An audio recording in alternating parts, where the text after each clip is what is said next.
Good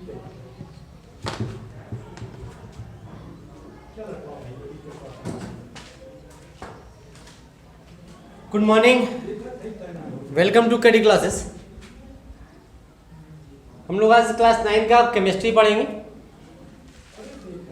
और chemistry में ये दूसरा चैप्टर चल रहा है और वीडियो आपका पार्ट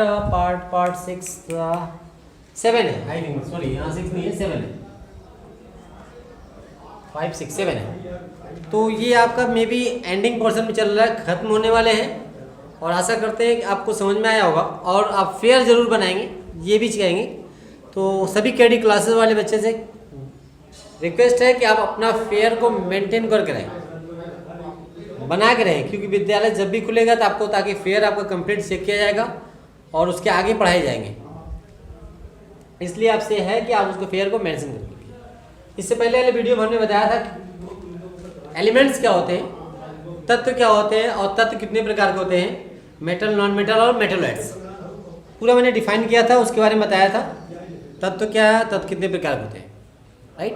आज हम बात करेंगे व्हाट इज द कंपाउंड, यानी आपका जो शुद्ध पदार्थ होता है, दो भागों में बताया गया था, एलिमेंट्स को और कंपाउंड।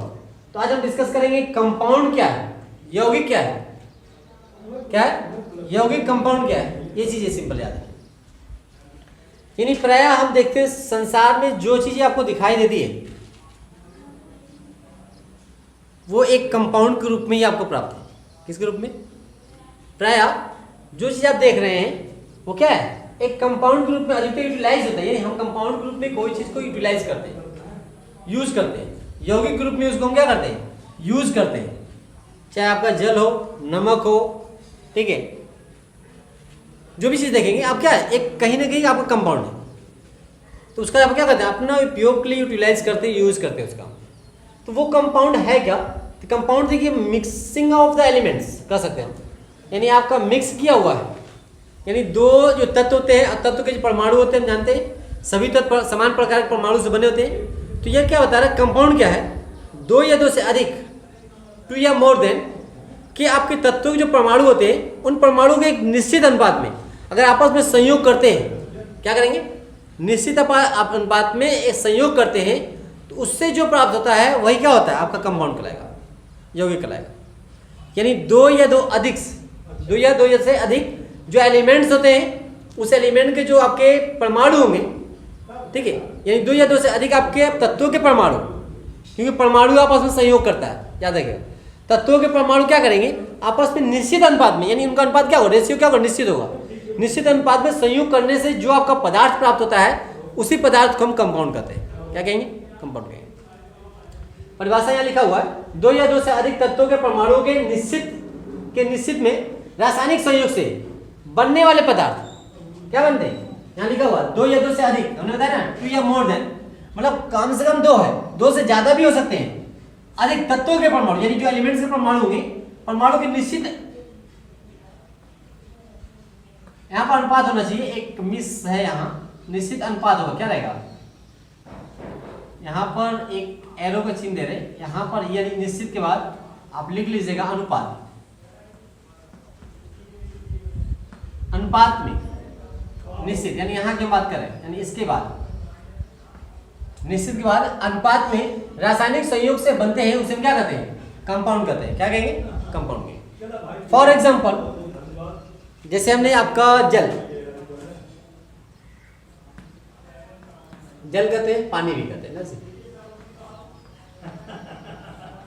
वाटर,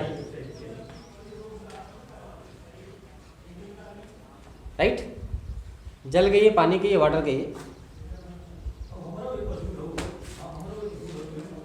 देखिए जल में क्या होता है, जल कैसे बनते हैं, जल हम जानते हैं हाइड्रोजन और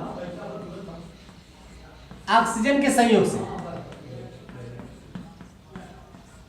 जल का फॉर्मेशन कैसे होगा, हाइड्रोजन से और ऑक्सीजन के संयोग से जल का फॉर्मेशन होता है ना जी। तो हाइड्रोजन फॉर्मेशन कैसे होता है, हम जानते हैं जल के बनाने के लिए हाइड्रोजन का 2 मॉलिक्यूल, ऑक्सीजन का 1 परमाणु, यानी इसके आपके 1 अणु, इसके 1 परमाणु, इसमें 2 परमाणु, इसके 1 परमाणु, आपस में संयोग करेंगे, क्या बनेगा, आपका जल बनेगा।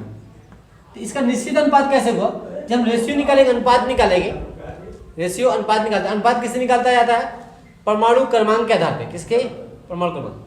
तो इसका अनुपात निकालेंगे तो इसका अनुपात होता है 1:8। क्या होगा 1:8 होगा।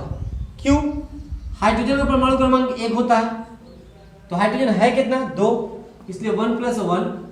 इसका क्या रहेगा 16 होता है। सॉरी यहाँ परमाणु क्रमांक की बात नहीं है, परमाणु भार की बात कर रहा है। किसकी बात कर रहा है? परमाणु भार।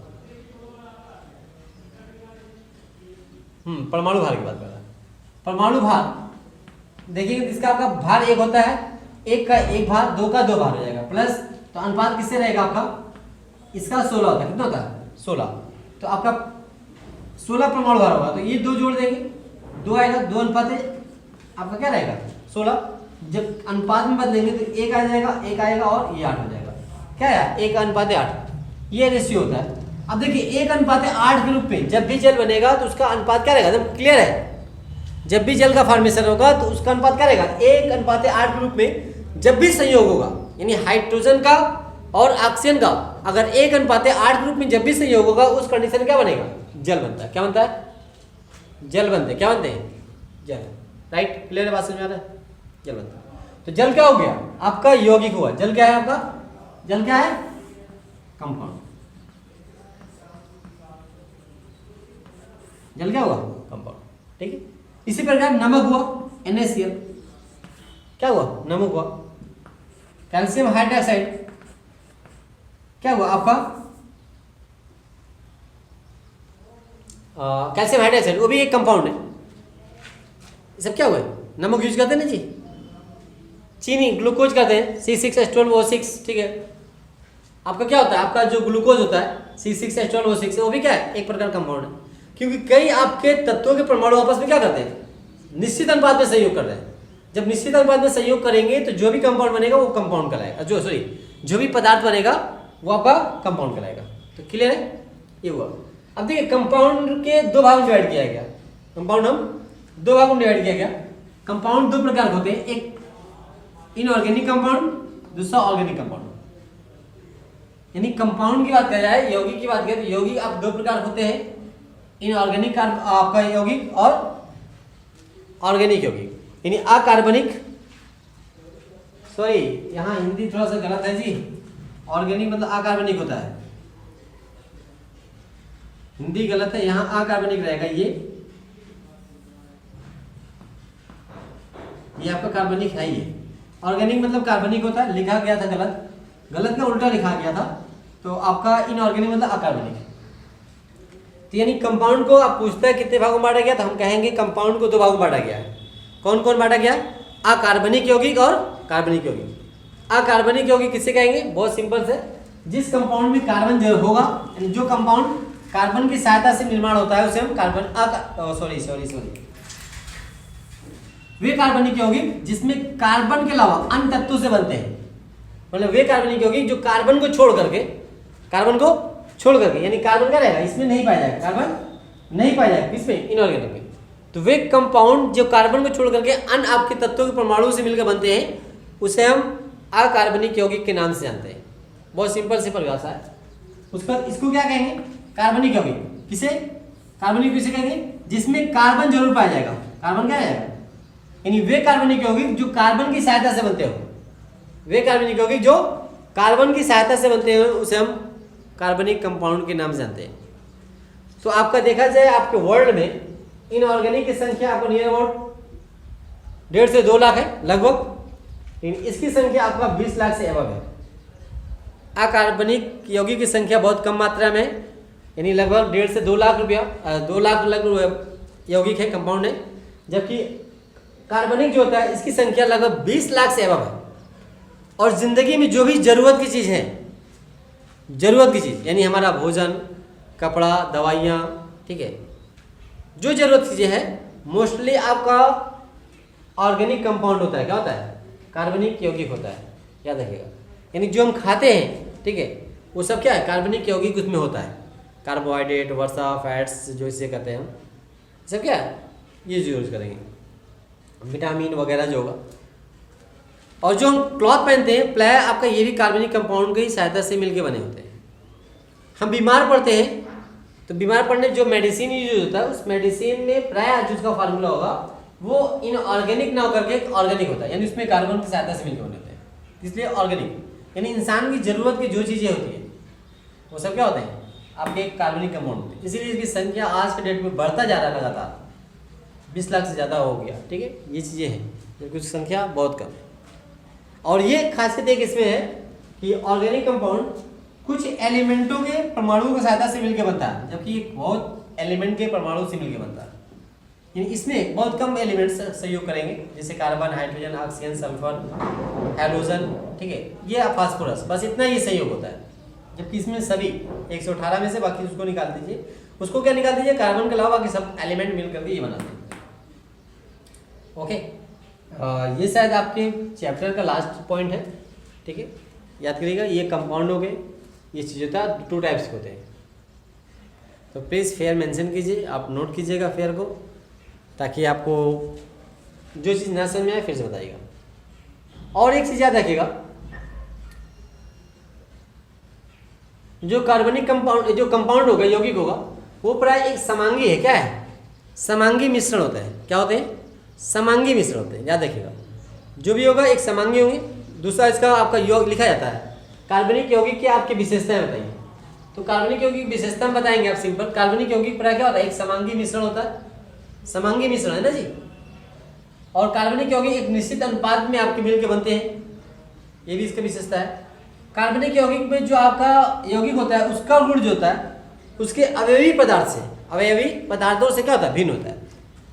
यानी जो आपका यौगिक है, यह यौगिक जिन जिन एलिमेंट के परमाणुओं से मिलकर बना है उसकी जो प्रॉपर्टी होती है उसकी अपेक्षा क्या होती है? ये डिफरेंट होता है। जैसे एग्जाम्पल की बात किया जाए, ये जल है, क्या बता रहा है? रासायनिक संयोग कर रहा है, केमिकल रासायनिक संयोग जब भी होगा, यानी कार्बनिक कंपाउंड जब आपका रासायनिक संयोग करके जो आपका, यानी जिन जिन आपके तत्वों के परमाणु से रासायनिक संयोग होंगे, तो रासायनिक संयोग होने के बाद नया कंपाउंड बनेगा। क्या बनेगा? नया कंपाउंड। ये भी एक चीज, एक खासियत है। कार्बनिक यौगिक प्राय क्या होता है? आपके जिन तत्वों से मिलकर बनता है उससे आपका एक नया तत्व बनता है, नया यौगिक बनेगा। और जो आपका बनेगा वो क्या होगा? अपने जिससे बन रहा है उससे उसकी प्रॉपर्टी डिफरेंट रहेगी, भिन्न रहेगी। जैसे जल बन रहा है, जल किससे बन रहा है? हाइड्रोजन से और ऑक्सीजन से ना जी। तो हाइड्रोजन ऑक्सीजन मिला के ही जल बन रहा है ना जी। 2 मॉलिक्यूल होते हैं, 1 मॉलिक्यूल होता है, जल बनता है, बारह O2 ग्रुप मिल गया जाता है। ये आपका समीकरण संतुलित नहीं है, लेकिन तरीका बता रहे। बन रहा किससे रहा है? हाइड्रोजन और ऑक्सीजन, और ये बन गया जल। अब बताइए हाइड्रोजन का काम क्या है? उसकी क्या प्रॉपर्टी, क्या गुण होता है? तो हाइड्रोजन ज्वलनशील होता है, जलता है। हाइड्रोजन क्या होता है? जलता है। यानी क्या होता है? जलता है। और ऑक्सीजन क्या करता है? जलाने में सहायक होता है। दोनों प्रॉपर्टी अलग। ये जलता है, ये जलने में सहायक होता है। जबकि पानी जो बन रहा है, जल बन रहा है, जल का क्या काम? आपको बुझा देता है, यानी आग को बुझाता है। उल्टा हुआ नहीं जी। यानी इसकी प्रॉपर्टी इन दोनों प्रॉपर्टी से मेल नहीं खाते। जब भी आपका कंपाउंड बनेंगे तो जिन आपके तत्वों के परमाणु से बनते हैं उसकी जो प्रॉपर्टी होगी उनके अवयवी हिस्से कहते हैं उसे। यानी हम कह सकते हैं आपका ये उत्पाद है, क्या बन रहा है? उत्पाद। और जिससे आपका उत्पाद बनता है, ठीक है, अभिकर्मक जो होते हैं, जो अभिकर्मक मतलब भाग ले रहे हैं, उनकी प्रॉपर्टी से उसका प्रॉपर्टी क्या होगा? डिफरेंट रहेगा, अलग रहेगा। ये खासियत होगा हमेशा किसी भी कंपाउंड का। जो भी कंपाउंड बनेगा उसमें जो एलिमेंट्स के परमाणु होंगे उसकी प्रॉपर्टी अलग होती है और उस कंपाउंड की प्रॉपर्टी अलग होती है। ये इसकी विशेषता होती है, खासियत होती है। प्लीज़ आप मेंशन कर लीजिएगा, 4-5 विशेषता लिख लीजिएगा। कंपाउंड किसे कहते हैं उसकी परिभाषा लिखिएगा, कंपाउंड कितने प्रकार का होता है उसको लिखिएगा, और कंपाउंड की विशेषताएं, और ये कितने प्रकार का होता है इसकी भी परिभाषा मैंने बताया, इसको भी आप मेंशन कर लेंगे कॉपी में। क्लियर है? तो आपका ये पूरा मैंने जो आपका चार्ट बनाया था, ठीक है, रासायनिक दृष्टिकोण से तत्वों के डिवाइडेशन प्रकार से बताया था, वो आज खत्म है शायद। यानी भौतिक अवस्था के आधार पर तत्व 3 प्रकार के होते हैं। 3 क्या? आपको 5 मैंने बताया था। और रासायनिक दृष्टिकोण के आधार पे शुद्ध और अशुद्ध बताया था। शुद्ध में भी आपको मैंने डिवाइड किया था, शुद्ध में तत्व और यौगिक बताया था। तत्व भी 3 प्रकार के होते हैं, यौगिक आपको 2 प्रकार के होते हैं, इसको बताया था। और आपका जो अशुद्ध था उसे हम मिश्रण कहते हैं, और मिश्रण आपके कई प्रकार के होते हैं, समांगी और विषमांगी, ये 2 बताया था। समांगी मिश्रण के आधार पे आपको उसमें विलयन आता है, विलयन कितने प्रकार उसको डिवाइड किया था, बताया था। तो सबका एक नोट्स के माध्यम से आपको दिया गया और पूरा डिस्प्लेनेशन किया गया। तो प्लीज़ आप वीडियो को देखिए 2-4 बार, तो जो नहीं समझ में आता है प्लीज़ समझ में आएगा, नहीं समझ में आता फिर भी तो आप कमेंट कीजिए, मैं समझाने की कोई कोशिश करूँगा फिर से।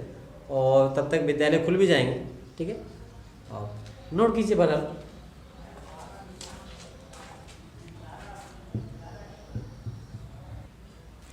नोट कर लिया शायद आपने, क्लियर है। देखिए इसके में आपका हम अगर डीपली चर्चा करेंगे तो क्लास 11th की वीडियो में बहुत ज़्यादा डीपली चर्चा होगा। तो जब आपको पढ़ना होगा कंपाउंड के बारे में, ऑर्गेनिक इनऑर्गेनिक क्या होता है, इसमें क्लास 11th की वीडियो में काफ़ी लंबा डिस्कशन हुआ है कि कंपाउंड कार्बनिक अकार्बनिक यौगिक क्या होते हैं, कार्बनिक की खोज कैसे हुई, अकार्बनिक कैसे, उसके बारे में डिस्कस काफ़ी लंबा हुआ है। तो अगर ज़रूरत है तो वहाँ पर आप वीडियो देख सकते हैं क्लास 11 का भी, नहीं तो आप जब 11 में जाएंगे तो बहुत अच्छे से पढ़ेंगे। तो अभी क्लास 9th में इसलिए आपको कम पढ़ाया जा रहा है और थोड़ी सी पढ़ाई जा रही है, यानी जितना हायर क्लासेस में जाएंगे तो और आपको और चीज़ें बताने को वहाँ मिलेगा, जानने को मिलेगा। तो इसलिए ये चीज़ें हैं, तो आप प्लीज़ मैं फिर से कर रहा हूँ, नोट कर लीजिएगा, इसकी विशेषताओं को भी लिख लीजिएगा, ठीक है। और जब भी कंपाउंड बनेगा उसमें क्या होता है, उसमें प्रकाश एनर्जी जो होती है उसका अवशोषण होता है या तो उत्सर्जन होता है जरूर, यानी किसी चीज़ को बनाने में या तो ऊर्जा निकलती है या तो ऊर्जा देने की आवश्यकता पड़ती है, दोनों कंडीशन है, ठीक है। एनर्जी आपको लगता है या तो एनर्जी उसमें से रिलीज होती है, ये आपको उसमें प्रकाश और आपका ऊर्जा की आवश्यकता पड़ती है, अवशोषण या उत्सर्जन का होता है। और इसका गलनांक क्वथनांक, अधिकतर जितने भी कंपाउंड होंगे सबके गलनांक भी और क्वथनांक, गलनांक क्वथनांक क्या होता था इससे पहले की वीडियो में, मतलब क्लास 9 में ही बताया गया है, मेल्टिंग पॉइंट और बॉइलिंग पॉइंट।